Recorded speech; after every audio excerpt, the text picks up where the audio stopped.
So from your experience, when you've been mentoring these 75, 80 guys over the last 3.5 years, yeah, what do you see from these guys? Are there any common threads that you can pick up on mistakes that retail traders make? Maybe even what advice would you give retail traders when they're starting, what they need to really concentrate on? There are certain basic skills that you need to embrace. Some people have them, some people don't, but they're very easily learned. Is that, first of all, you've got to be patient. I think the view from outside of the trading world is that traders are very short-term, very fast-paced. Completely wrong. Traders need to be patient. You've got to be patient to let your opportunities present themselves. And once they have presented themselves, you've got to be patient to let the timing to put the trades on. And then once you've taken risk, you've got to be patient to let the trades develop. Just because you've bought something or sold something doesn't mean it's immediately going to work. This is not a short-term way to make money.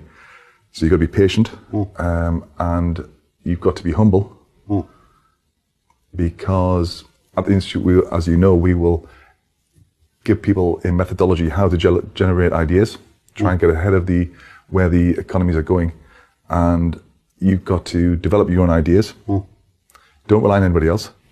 Your ideas, your thought process, your methodology.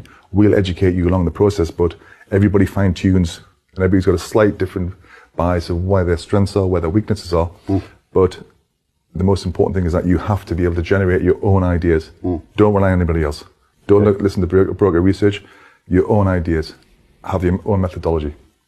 And then, once you develop those ideas, you need to be patient to wait for the opportunities to present themselves. Okay.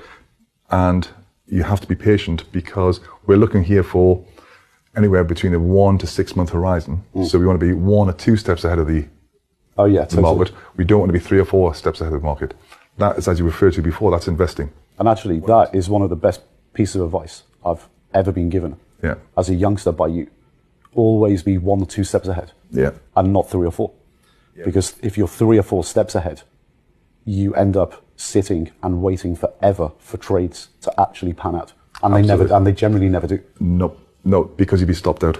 And I guess that's actually going back to that point about being patient. Yeah. Because I think that needs to be really qualified in trading, because the spectrum, and it's called in the industry the investment spectrum. Yeah. That 1 to 3 month or even 1 to 6 month time frame where you're running a long short portfolio, that can be defined as trading. And the shorter time frame you go below that, 3 months essentially is defined as trading. Yeah. Anything beyond that slowly becomes investing. Absolutely. And that's the 3 or 4 steps ahead and not the 1 or 2 steps ahead, right? Absolutely. And our expertise and our experience that we've had trading is ideally suited to that 1 to 3 or even 3 to 6 month horizon. Anything more than that, you run the risk of too many variables entering into the performance of whatever your positions are, and you can be stopped out. Right. Now, this is absolutely key to the discipline of being successful at trading. Every trader needs to be able to get stopped out of a bad position. But that will take time. That will take anywhere up to 2 years. Right. You should be looking to be, at the end of 2 years, an accomplished professional trader.